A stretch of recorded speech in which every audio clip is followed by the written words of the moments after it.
And authorities in Kazakhstan imposed a nationwide state of emergency after widespread demonstrations over a gas price hike plunged the country into chaos. The Interior Ministry says 8 police and National Guard troops have been killed and more than 300 others injured by what is called raging crowds. President Kassym-Jomart Tokayev has vowed to crack down on protesters whom he described as terrorists.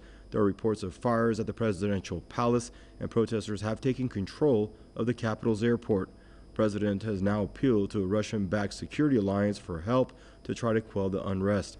Russia has called for a peaceful solution through dialogue, while the European Union and the United Nations have urged restraint.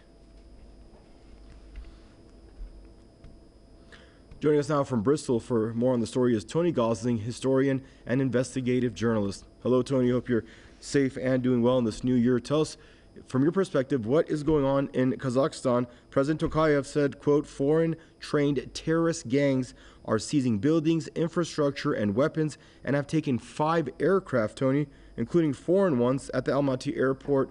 Things seem like they're really spiraling out of control there. There's 2 competing narratives here, and I think I'll leave it to your listeners to decide which is the truest, really. One is that the outside powers very much want to get their hands on this incredibly resource-rich country. Well, oil is just one of the resources, gold and rare minerals. Now, we all know how much these new electric car-powered industries and solar industries are desperate for the sorts of minerals that are in Kazakhstan. So it could be that this is something which has been orchestrated from outside. Now, I would say, you might say, well, you know, that this is the sort of thing that is unlikely to be because it's a spontaneous thing from the people of Kazakhstan, and it may well be, particularly since the government has been upping all these energy prices. This, of course, is going to upset people, and it's one of the reasons that governments should not allow this sort of thing to happen, because what they're doing is they're providing an excuse for people to come out on the streets. But if you look at over the years about how revolutions have happened in countries, how governments have been overthrown and overturned, well, we can go back to Russia between 1917 and 1923, and China between 1946 and 49. These were very long, drawn-out, slow processes. Some would say fueled from abroad too, with money from abroad, supporting from Yale, for example, Yale University, supporting Chairman Mao in his early days in China, running bookshops and literature. So there is an excuse in many of these revolutions, and in the Russian Revolution, of course, the people involved in some of the key Bolshevik figures being trained for the job over in Switzerland. You know, so it's quite reasonable for people to say, well, is this a spontaneous revolution, an uprising, or is it something that's being orchestrated from outside? Back in '98 in Serbia, we saw an uprising by an organization called Otpor in Serbia. Now, there is evidence that NATO was funding this organization that helped overthrow the Serbian state and Milosevic, etc., who eventually was poisoned in a jail cell at the International Criminal Court. So there is a definite pattern, particularly actually surrounding Russia more recently, the Orange Revolutions in Ukraine in 2004 to 2005, and then of course the Maidan Square. I think there's more evidence than ever for that being something which was definitely orchestrated by NATO, by NATO intelligence forces, actually getting police shot and themselves, and that has been proven because of witnesses from Georgia who say they were actually involved in that shooting. So we have to be very, very careful to do our forensics on these as journalists as they happen. Difficult to do that from so far away in Kazakhstan at the moment. So also, of course, the digital revolution, they call it, in Belarus. So the West has got an enormous amount of I think, money and resources being devoted to overturning what you might call neutral governments. They obviously can't get rid of people like Putin and Xi, but they can potentially turn these massive nations.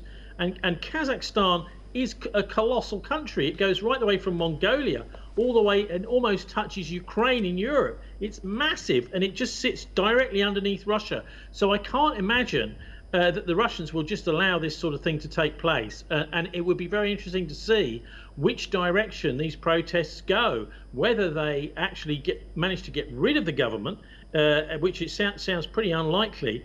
But it's very important, I think, that governments right around the world understand you must make sure that your citizens can live a decent life, because if something like this happens to tip them over the edge, like a rise in the LNG gas, liquid natural gas that the cars use over there, suddenly it makes their people's lives unlivable, and they are liable to come out on the streets and can then potentially be used by foreign powers to literally take over a country, which is what has happened in Ukraine, where the Ukrainian government is now very much more pro-Western and dealing with the Western banks and Western financial interests rather than the Russian ones. So these are the countries like Kazakhstan we need to be very, very, very careful of. And the taking over of the airport, well, one wonders why an ordinary local revolution needs to control the airport. I suppose they're thinking, well, there may be foreign troops brought in there. But then we're hearing also reports tonight about fires at the presidential palace. So all eyes are on Kazakhstan tonight and which direction this is going to take, and to what extent it's a local operation, or to what extent it may even be US Indo-Pacific Command based in Hawaii, which is pulling the strings here. And Tony, we know that for decades, Nur Sultan Nazarbayev, he ran this country for over 3.5 decades until just about a couple of years ago, I believe. And he invited a lot of the foreign interests that came in to try to boost the economy. Now, you mentioned a nation this huge sitting on so much wealth, how it can't basically support 18, 19 million people in its population with a decent energy costs. It boggles the mind. But nevertheless, how much is he to blame? Because he and his family, for the most part, till today, controls the nation's economy. They're in the highest, basically, they're considered the elitists. A lot of these protesters are blaming them for the state of unrest that they're in and their financial situation. How much is he to blame? He's 81 years old. A lot of people, he claims he's not part of the picture. A lot of these protesters feel that he is running practically everything economically still in the country. How much do you think he's to be blamed for the way things are today? Well, of course, it's very difficult to say if there is an outside force involved here. But quite clearly, his chickens are coming home to roost. If you have a well-informed, that is through a very good, open and investigative media in your country, if you have a well-informed population that are basically fed and have got the basics that they need to live, then this sort of thing is very unlikely to happen. So he should have been looking after that, particularly, with all the wealth that there is in his country, particularly oil wealth.